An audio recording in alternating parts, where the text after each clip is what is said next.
이 시간 우리 함께 한 마음을 품은 공동체라는 제목으로 오늘 본문의 말씀을 함께 나누고자 합니다. 먼저 가벼운 얘기로 시작하고자 하는데요. 최근 모든 일정이 마무리되었지만 한동안은 그것을 보며 저의 삶에 잠시나마 재미와 또 감동을 주었던 한 운동이 있었습니다. 그것이 무엇일까요?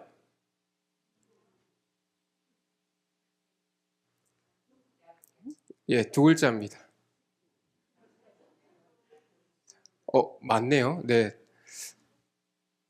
자, 아까 나왔던 것 같은데요. 어떤 거요? 예, 야구입니다. 자, 저는 야구를 좀 즐겨 보는 편입니다. 자, 시즌은 마무리되었지만 우리 각 팀이 보여준 집중력과 또 팀워크, 또 그 가운데의 감동적인 장면들이 저의 마음을 움직였던 것 같습니다. 응원하는 팀의 경기를 보면서 제가 직접 경기에 참여하지는 않더라도 내년에는 꼭 우승을 했으면 좋겠다라는 마음이 생기게 되었습니다.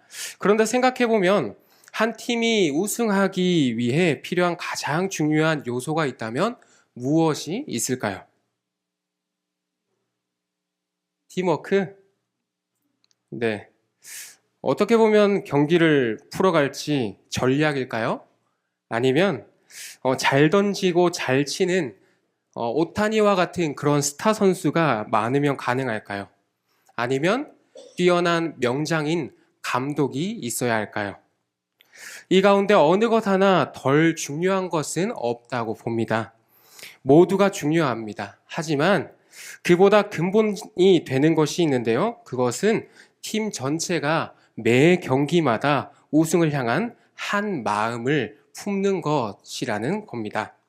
각자의 포지션이 다르고 생각이 다르고 또 스타일도 다르고 장점과 약점이 다양한 선수들이 모여 있지만 이들이 하나의 방향을 향해 그 마음을 모아서 나아갈 때 그 팀은 승리할 강력한 힘을 갖게 되는 것입니다.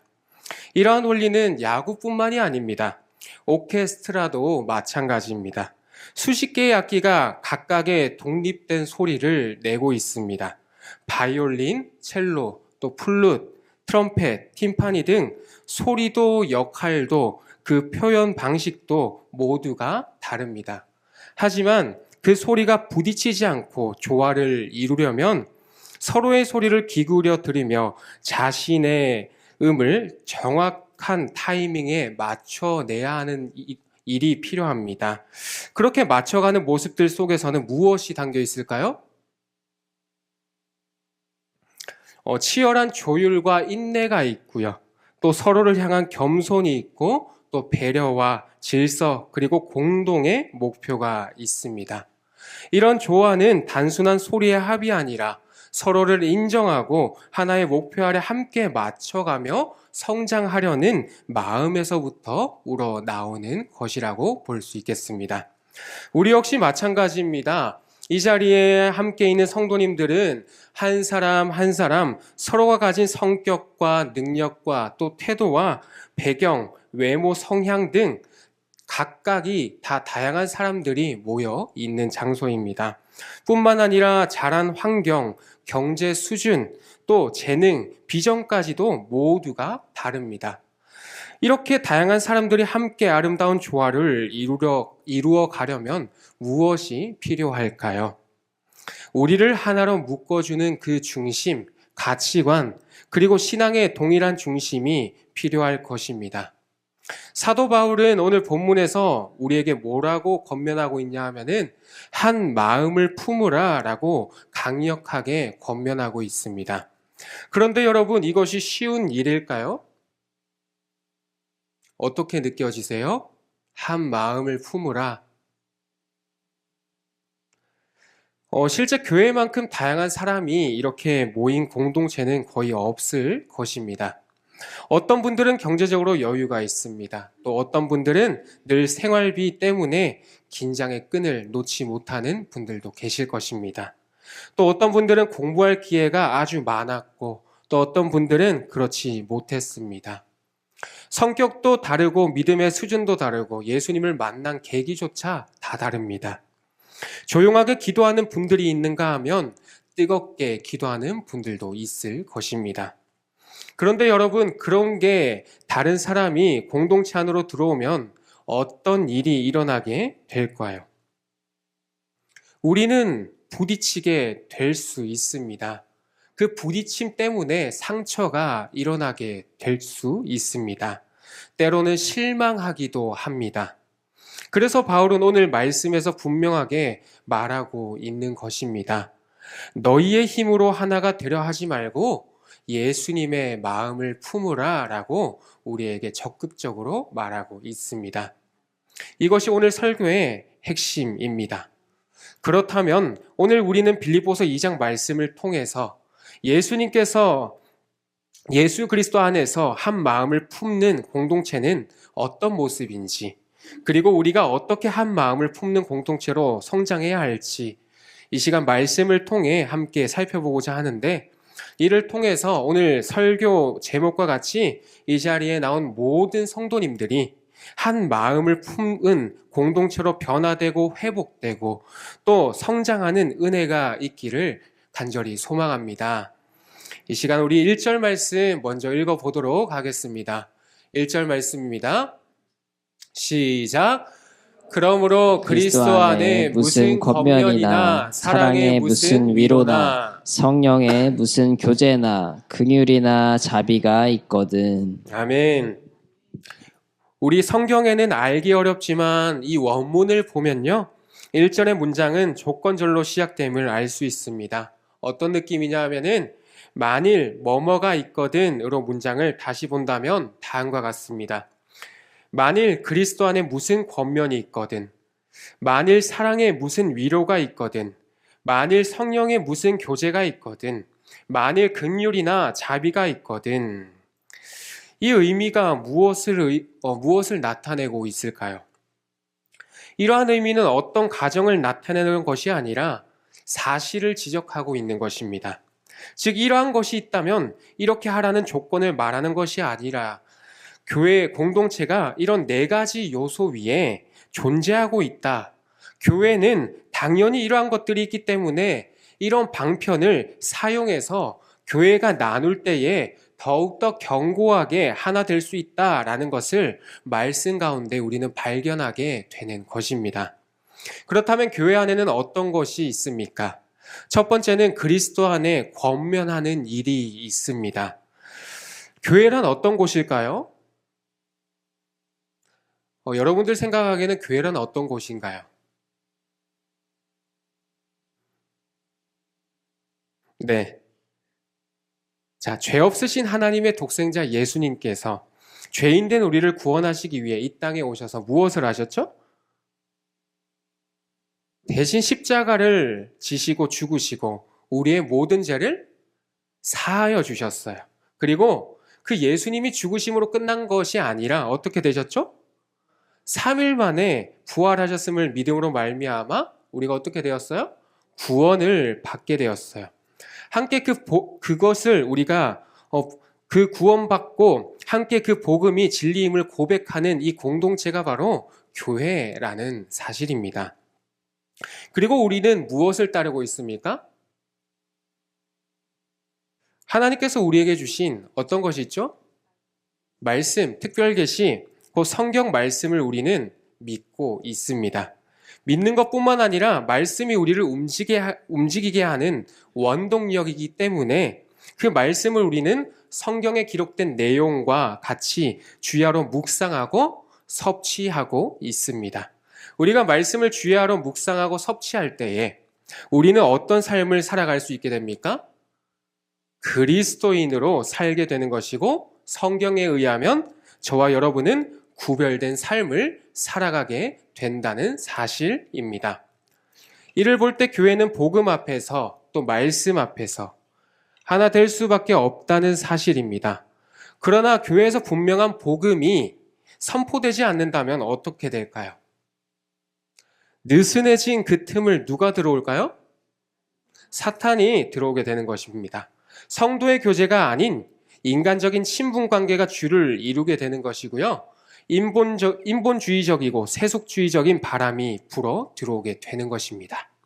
사람의 목소리가 자연스럽게 높아지게 될 거고, 사람의 권위에 눌려서 누군가는 상처를 받고 떠나가게 되는 일이 발생하게 될 것입니다. 이처럼 사탄은 이 복음이 약해진 곳에 그 틈을 타고 교회에 들어와서 서로를 이간질시키고 무너뜨리고자 하는 것입니다. 그런데 그렇게 되지 않기 위해서는 어떻게 해야 합니까?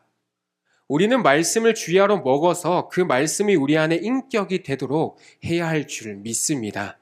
말씀을 묵상함으로 장성한 분량에 이르기까지 자라나야 할 줄 믿습니다. 복음만이 우리를 하나 되도록 이끌고 교회에 복음의 반석 위에 세워져 갈 때에 수정빛 교회 안에 부흥의 불길이 일어날 줄 믿습니다. 두 번째는 어떤 것이 있냐? 사랑의 위로가 있습니다. 이 사랑은 세상이 말하는 사랑과 구별된 사랑입니다. 조건이 없는 무조건적인 사랑, 곧 예수님의 사랑 말입니다. 이 사랑은 결코 계산하지 않습니다. 모든 것을 내어주는 사랑입니다. 반면에 세상의 사랑은 어떤 사랑일까요? 사랑하기 때문에 그 사람을 때리고 핍박하고 또 사랑하기 때문에 심지어 어떤 일까지 저지릅니까? 살인까지 저지르고 또 사랑한다고 말하면서 잘못된 방향으로 나아가지만 예수님의 사랑은 상하고 고통받는 자들을 향한 그 위로와 격려 그 자체라는 사실입니다. 이런 사랑으로 우리가 서로를 사랑하며 나아갈 때에 그리스도의 몸된 공동체가 만들어질 줄 믿습니다. 자, 세 번째는 성령의 교제입니다. 교회 공동체의 특성은 성령 충만한 사람들끼리 서로 교제하며 살아가는 것입니다.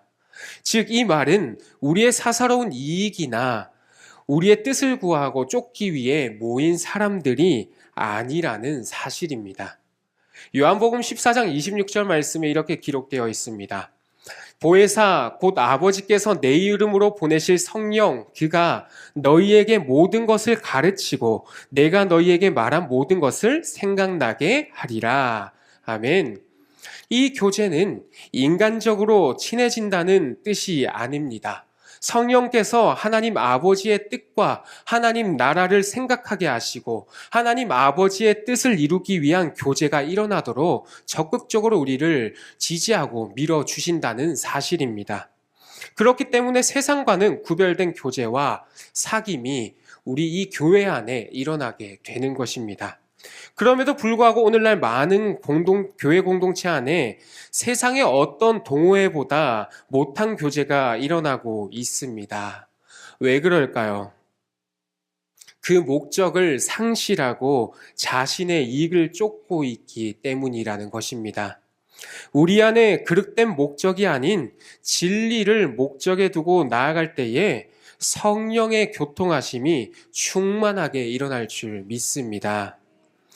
자, 네 번째는 긍휼과 자비입니다. 하나님께서 각자에게 주신 달란트는 다 다릅니다. 우리는 교회에 누군가를 섬길 때에 나를 드러내기 위해 섬기는 것이 아니라 그들의 아픔과 슬픔에 동참하면서 예수님께서 거저 베풀어 주셨던 마음을 우리는 기억하고 자비롭게 서로를 대하며 그 마음을 전해줄 수 있는 곳이 바로 교회라는 곳입니다. 이처럼 교회 안에는 권면과 사랑과 교제와 긍휼과 자비가 있습니다. 그렇다면 이러한 모습을 가지고 어떻게 나아가라고 우리에게 본문은 말해주고 있습니까? 2에서 4절 말씀 우리 한번 읽어보도록 하겠습니다. 2절에서 4절 말씀입니다. 시작. 마음을 같이하여 같은 사랑을 가지고 뜻을 합하며 한 마음을 품어 아무 일에든지 다툼이나 허영으로 하지 말고 오직 겸손한 마음으로 각각 자기보다 남을 낮게 여기고 각각 자기 일을 돌볼 뿐더러 또한 각각 다른 사람들의 일을 돌보아 나의 기쁨을 충만하게 하라. 아멘.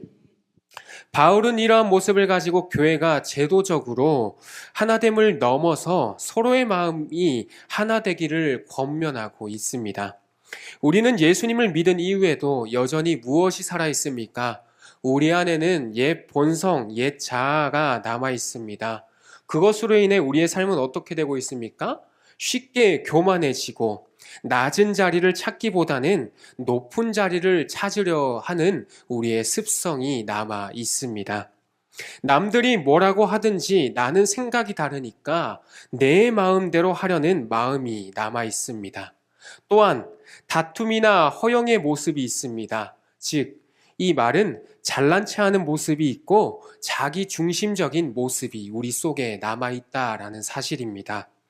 이러한 모습으로 계속해서 살아간다면 그 속에 무엇이 있습니까? 불난과 아픔이 발생하여 언제 깨어질지 모르는 시한폭탄과 같은 공동체가 되고 말 것이라는 사실입니다. 그러나 성경은 절대로 그런 것을 원하고 있지 않습니다. 오늘 바울은 뭐라고 말하고 있습니까? 우리에게 하나 되라고 권면해 주고 있습니다. 연합하라고 말하고 있습니다. 이 의미가 무엇입니까? 성경은 우리에게 무조건 고개를 숙이라고 말하고 있지 않습니다. 우리는 얼마든지 다양함을 가질 수 있습니다. 그럼에도 불구하고 내가 예수님께로부터 받은 사랑이 너무나 크기 때문에 우리는 언제든지 자신의 생각과 판단을 내려놓고 겸손해야만을 의미합니다. 겸손이란 무엇입니까? 자신의 한계와 결점을 알고 하나님과 사람 앞에서 자신의 한계를 인정하며 살아가는 삶을 의미합니다. 겸손에 대해 오해하고 있는 분들이 간혹 있는데요. 겸손은 결코 자신을 비하하고 천대하고 깎아내리는 행위가 아니라는 것입니다. 우리는 간혹 이렇게 생각할 때가 있습니다. 저는 너무나 부족한 사람입니다. 다 그런 건 아니지만요. 상대방이 다음과 같이 말해주기를 바라는 종종 밑바탕에 숨겨진 우리의 생각이 있는데요. 결코 부족하지 않습니다. 당신은 훌륭한 사람입니다. 즉, 우리를 세워주는 것을 우리는 기대하고 있다라는 것입니다. 이런 의식은 결코 겸손이 아닙니다. 그것은 위선일 뿐입니다. 저와 여러분이 무슨 공통점이 있기에 이 자리에 모인 것일까요?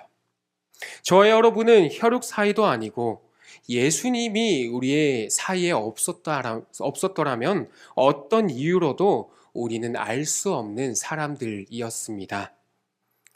그러나 우리가 이 자리에 모이게 된 것은 예수님의 그 십자가 사랑으로 인하여 하나 되었기 때문입니다.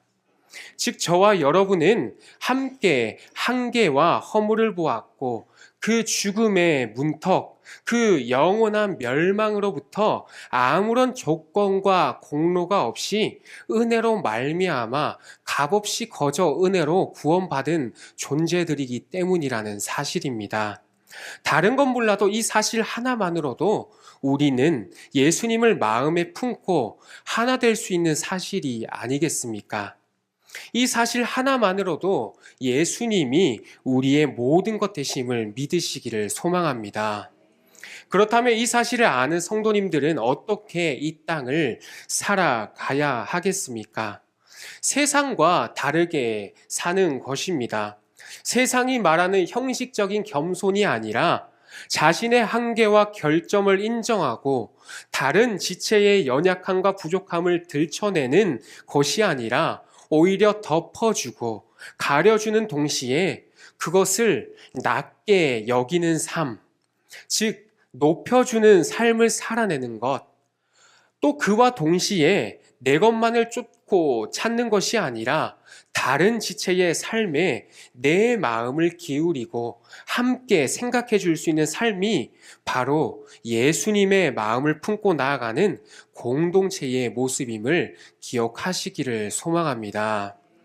사랑하는 성도 여러분, 우리가 어떻게 하나 될 수 있을까요? 바울은 그 출발점을 이렇게 말하고 있습니다. 5절에서 8절 말씀 우리 한번 읽어보도록 하겠습니다. 5절에서 8절 말씀입니다. 시작. 너희 안에 이 마음을 품으라. 곧 그리스도 예수의 마음이니 그는 근본 하나님의 본체시나 하나님과 동등됨을 취할 것으로 여기지 아니하시고 오히려 자기를 비워 종의 형체를 가지사 사람들과 같이 되셨고 사람의 모양으로 나타나사 자기를 낮추시고 죽기까지 복종하셨으니 곧 십자가에 죽으심이라. 아멘. 여기서 무엇이 나옵니까? 너희 안에 이 마음을 품으라 라는 문장이 등장합니다. 이 마음을 품으라 단순히 감정의 상태를 의미하는 것이 아닙니다. 이 단어를 원어로 보면 어떤 뜻이 있냐 하면요. 생각하다, 결정하다, 의지를 두다 라는 뜻이 있습니다. 즉 예수님처럼 살아가기로 결단하라 라고 우리에게 권면해주고 있는 것입니다. 바울은 예수님의 삶을 세 단계로 설명하고 있습니다. 어떻게 설명하냐 하면요. 근본 하나님의 본체이시지만 또 자기를 비워 종의 형체를 가지시고 또 나아가 죽기까지 복종하셨다. 이렇게 세 단계로 설명합니다. 그렇다면 예수님이 기준이 되지 않는다면 교회는 무엇이 기준이 될 수 있습니까? 사람의 의가 기준이 된다면 어떻게 될까요? 우리의 감정이 기준이 되는 것입니다. 기분이 기준이 되는 것이죠. 그러면 교회는 어떻게 됩니까? 반드시 흔들리게 되어 있다라는 사실입니다. 바울이 제시한 교회의 기준은 단 하나였습니다. 너희 안에 이 마음을 품으라. 곧 그리스도 예수의 마음이니. 예수님의 마음이 우리 안에 있는가에 대해 우리는 늘 점검해야 할 줄 믿습니다. 7절을 보시면 예수님은 단순히 인간이 되신 정도가 아니라 뭘로 오셨습니까? 종이 되셨다라고 우리에게 말씀하고 있습니다. 사람은 본능적으로 어떤 자리에 가기를 원하십니까? 섬김 받기를 원하고 있습니다. 하지만 예수님은 철저히 그 반대의 삶을 살아내셨습니다. 마가복음 10장 45절을 보면 예수님은 왜 오셨습니까? 인자가 온 것은 섬김을 받으려 함이 아니라 도리어 섬기려 하고 자기 목숨을 많은 사람의 대속물로 주려 함이니라. 아멘. 예수님은 권리를 비우셨고 영광을 비우셨고 주장할 수 있는 모든 특권을 스스로 비워내셨습니다. 교회에서 충돌이 생기는 이유가 무엇 때문입니까? 우리는 작은 권한 하나를 쥐면 그것으로 사람을 판단합니다. 작은 섬김 하나를 하면은 그것으로 우월감을 느낍니다. 예수님은 자기를 비웠다라고 우리에게 분명히 말하고 있습니다. 반면 우리는 자기를 드러내기 바쁘다라는 것입니다. 내가 왜 저 사람을 섬겨야 하지? 저 사람도 좀 나를 도와줘야 하는 것이 아닌가? 왜 내 수고만 계속 필요한 것이지? 하지만 예수님의 공동체는 섬김을 요구하는 공동체가 아니라 섬김을 먼저 선택하는 공동체인 줄 믿습니다. 섬김이 많아질수록 그 공동체는 강해지고 성숙해진다는 사실입니다. C.S. 루이스는 이렇게 겸손에 대해서 정의를 내렸습니다. 겸손은 자신을 낮게 보는 것이 아니라 자신을 적게 생각하는 것이다. 즉 자신을 낮추는 척하는 것이 아니라 내가 중심이 아니라는 사실을 실제로 인정하는 것이 겸손이라는 사실입니다. 성도 여러분, 마귀가 가장 좋아하는 교회는 어떤 교회일까요?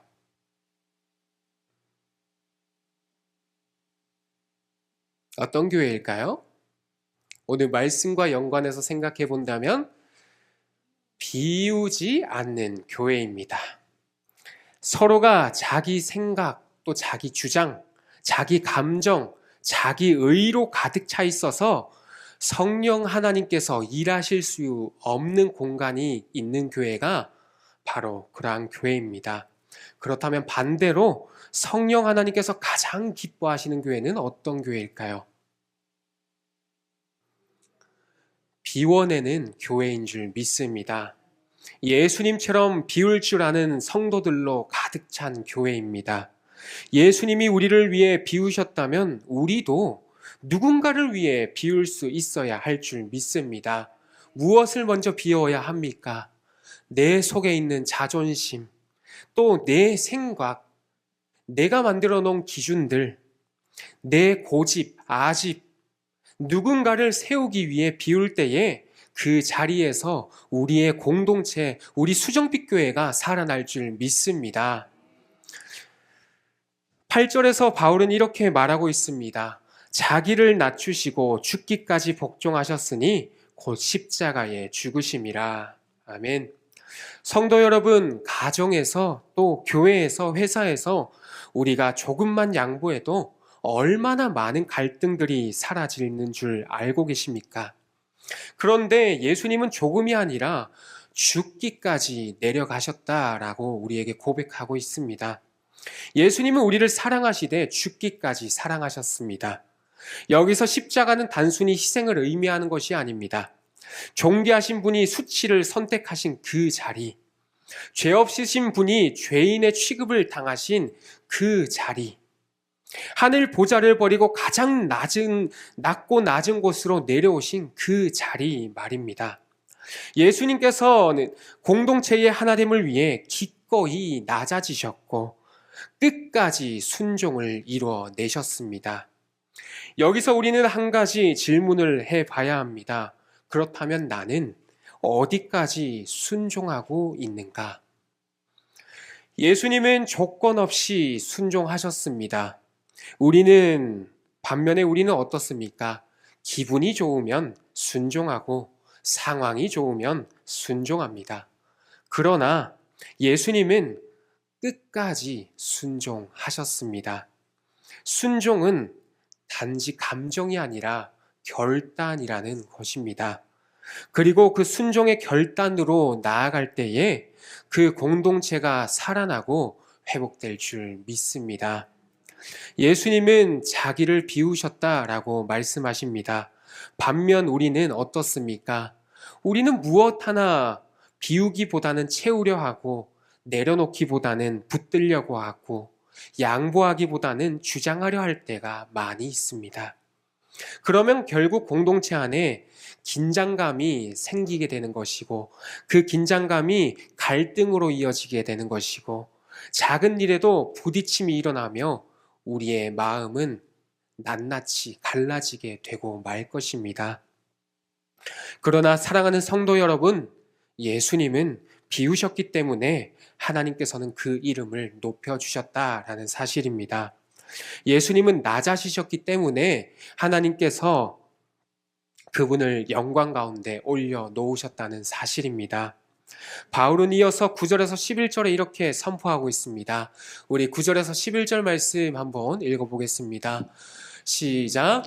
이러므로 하나님이 그를 지극히 높여 모든 이름 위에 뛰어난 이름을 주사 하늘에 있는 자들과 땅에 있는 자들과 땅 아래에 있는 자들로 모든 무릎을 예수의 이름에 꿇게 하시고 모든 입으로 예수 그리스도를 주라 시인하여 하나님 아버지께 영광을 돌리게 하셨느니라.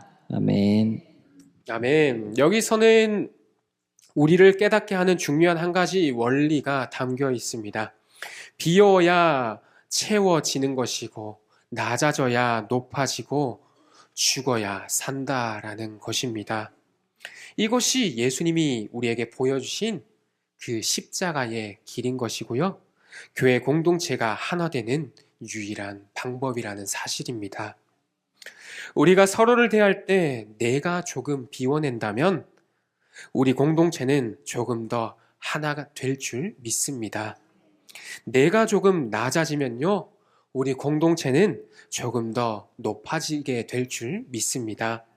내가 조금 더 희생하면요, 우리 공동체는 조금 더 풍성해질 줄 믿습니다. 예수님의 마음은 단지 감정이 아니라 방금 아까 전에 말씀드렸던 것처럼 결단입니다. 기분이 좋아서 순종한 것이 아니고요. 상대가 잘해서 사랑한 것도 아닙니다. 오직 하나님의 뜻에 순종하기 위해서 죽기까지 결단하셨던 것입니다. 오늘 이 말씀 앞에서 우리는 스스로에게 한번 질문해 봐야 할 줄 믿습니다. 나는 공동체 안에서 무엇을 붙들고 있습니까? 나는 내려놓지 못하는 권리나 생각은 무엇입니까? 나는 다른 지체보다 나보다 낮게 여기고 있는 것이 무엇이 있습니까? 나는 공동체를 하나 되게 하는 사람입니까? 아니면 갈라지게 하는 사람입니까? 그리고 내 안에 예수님의 마음이 자리 잡고 있습니까? 사랑하는 성도 여러분, 우리가 오늘 말씀 앞에 결단하면 우리가 속한 공동체는 반드시 변화되고 회복될 줄 믿습니다. 말씀을 맺고자 하는데요. 하나님은 우리가 완벽한 사람이 되기를 원하시는 것이 아닙니다. 예수님의 마음을 품고자 결단하는 그 한 사람을 찾고 계신다는 사실입니다. 예수님처럼 비우고 예수님처럼 낮아지고 예수님처럼 순종하며 살아갈 때에 우리 공동체는 하나가 될 줄 믿습니다. 그리고 그 하나됨은 세상의 그 어떤 것도 흉내낼 수 없는 하나님의 영광이 가득한 공동체로 변화되게 될 줄 믿습니다.